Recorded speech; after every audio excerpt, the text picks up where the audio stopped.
What a morning. Look at that. I was running and I was coming around this corner.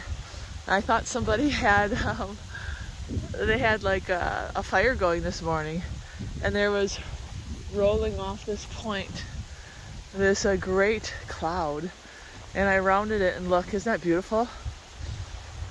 So if you just want to give you guys a, let's guess this morning where Starry is. It's very familiar, isn't it?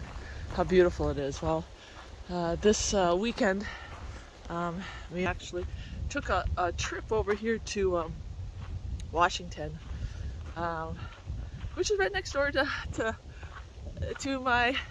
my very in my heart place, Idaho. So we are here for a camp meeting, and of course divine encounters. I'm going to tell you something real quick because I love sharing, like even the little things that God does. So when we came here, we have a newsletter that we're going to put out, and we just didn't have a chance. I got most of it finished, but then Chris looked at it and he's like, we gotta focus on Eden Restoration Project because we're going to this camp meeting, and that's really the focus of our ministry. And then, you know, helping people establish lifestyle centers, connecting people, being a catalyst for spreading the gospel, but bringing those resources to those who don't have the opportunity. Because we know what it's like, you know, to start your own ministry, to start your own in-home lifestyle center. Who do you go to? So we really feel like the Lord is using us to make those connections. And this is besides the children's ministry. This is the big kahuna. Because the right hand of the gospel, which is the health message, and especially such a fitting time for now, because think about the pandemic that's going on. We need the health message. And you know what's going to happen. And I, mark my words. Right now, you know, we are seeing, right now, we have this pandemic, and we have conflicting stories about how to treat it. And there's even been a gag order on, and it's a federal law now. I had it in my hands. I should go back to the car and show you guys. There is a federal order, a law now that's been, oh, look at these apples. Look at this, there's like apples here. That's crazy. That says it is a federal offense to give out any advice, treatment, prevention, anything that deals with this pandemic that is not in alignment with the CDC. Well, my friends, gagging free speech, right? When they're telling us what we can and cannot say, it's kind of like when I was at Black Hills, they put a gag order on me. They didn't want me going out and talking to prospective guests and future guests because they were afraid of the advice that I may offer naturally. Now, you know, this is the thing. It's just the nature of the beast. Why they put the gag order on me, I don't know, because we're all on the same side. But this is what the enemy does. So I honored the gag order. I have not given out any advice while I'm on campus, but obviously when I'm out here, they cannot control my free speech. We have to come to a place also in our lives where, what do we stand for? What do we stand for? There may be a federal order, but like really, what's happening here to the face of America? Really? So I can't come on this channel anymore and give you guys advice on anything when it comes to the pandemic. I just can't. And in fact, they just pulled one of my videos again, and I don't even know what I said in that video. But whatever it was, they pulled it. And they don't even ask anymore. They just pull the whole video. They take possession of the whole video. So I don't want to get too much on that subject because it is what it is right now, and we really need to be aware of America as we know it is never going to look the same. I don't want to get too much on that subject, but you know, the bottom line is we are living in a time that is ushering in the end time, and if people don't see it right now, I don't know what we can do to wake people up, but there are still people with the skin. There are people that could have been like me that would just feel distressed. And I've met a lot of people, and I always ask them wherever I go, you know, what do you think? How do you feel? And a lot of them is like, I just want things to go back to normal. Sorry, it's not going to go back to normal. Things are not going to go back to normal. You know, and these young people, they are losing hope because their future is going to school, getting a job, having a family, buying a home, all the worldly things. And you know what? It's not about worldly things anymore. We're living in an age where we need to be focusing on the spiritual things. And so many of these kids have not been exposed to the spiritual things. That's why they're struggling. And that's why all of us who are believers are called to become that salt and that light, right? We're all called to become the salt and the light. As I run in this neighborhood here, very wealthy people. And when I say we're never going back, our future really rests in the spiritual, because, my friends, all of this is going to be gone away. And I don't know when. I really feel like we have 5 years less. I really do.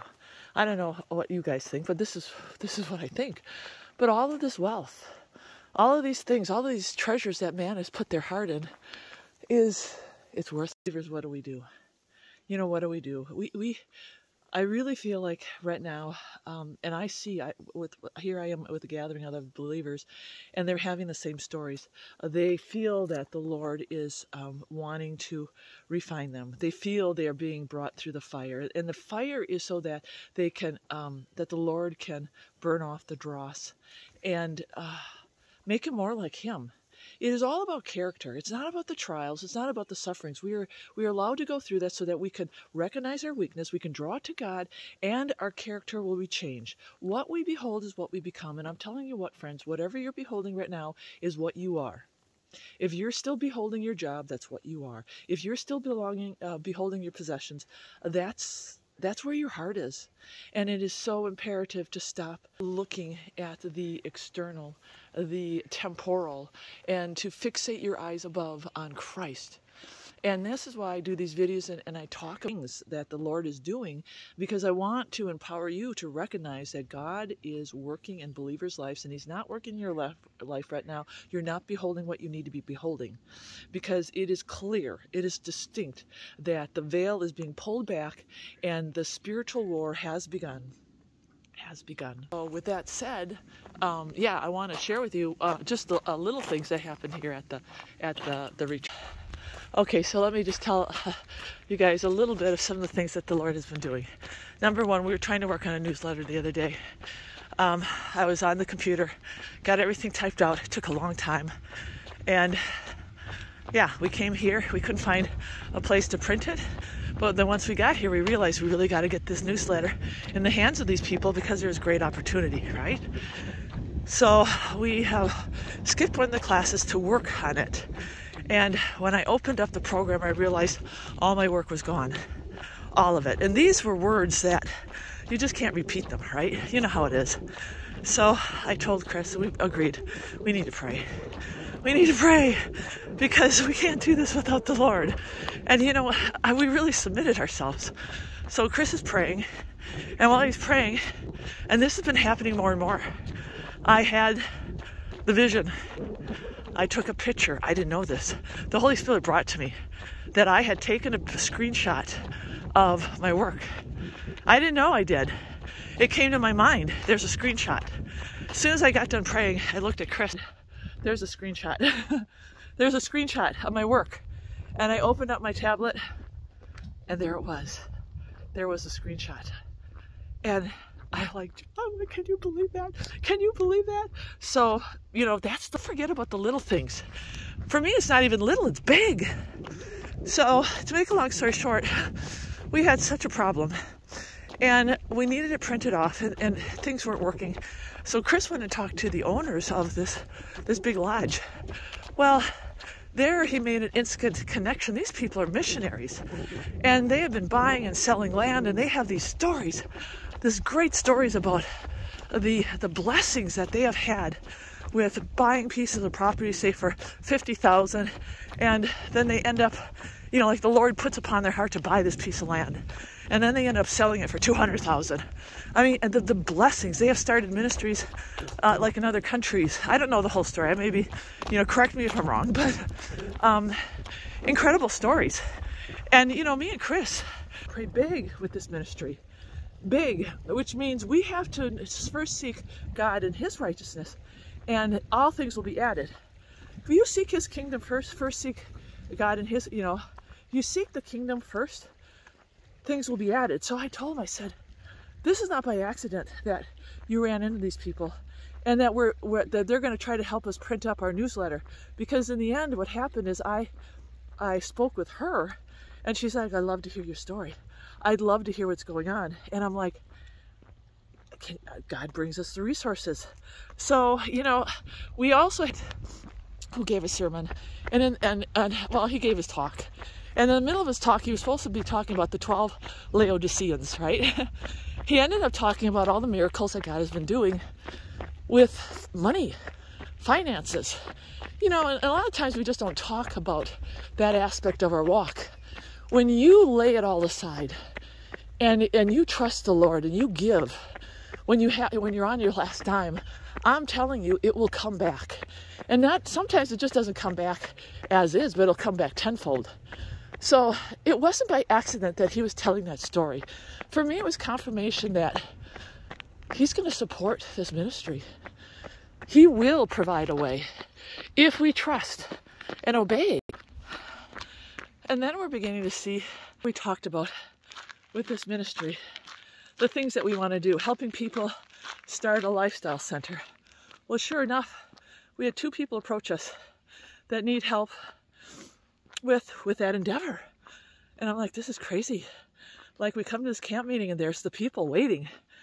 I mean, it was so beautiful. And then Matt, he's a speaker, he goes all over the place.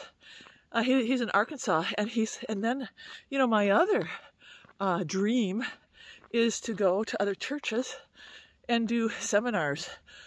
Talk. I love to talk, right? I prayed to the Lord after we did that women's retreat that I want to do this. And he's like, you guys need to come down. 2-3 weeks, do whatever you want. Talk about whatever you want. Put on whatever seminars you want. And I'm like, this is crazy. This is so crazy. But that's the Lord. When you commit your ways to the Lord and you are willing, whatever that looks like, he's going to make it happen. And that's what he's doing. So this morning, as I'm going for my run here in Washington, I want to encourage all of you. We are all called. And you may be sitting and watching, and I've said this before, you may be sitting on the computer right now watching me and thinking, what can I do? Look at your family. Be a prayer warrior. There's so many ways. What is your gift? God has given us all gifts. So think outside the box. And ask the Lord, Lord, what do you want me to do? A lot of people are being called to move right now. A lot of people are being called to go out and do something. Be specific. Say, Lord, I need for you to show me in black and white where I can give back to you what you want me to do now. Okay, I got to finish up, but God bless you guys, and I'll get this up as soon as possible. We're only here for a couple days, and then we're going back to the Dakotas, where we actually have a pandemic class that we're teaching on Wednesday. So please pray for that.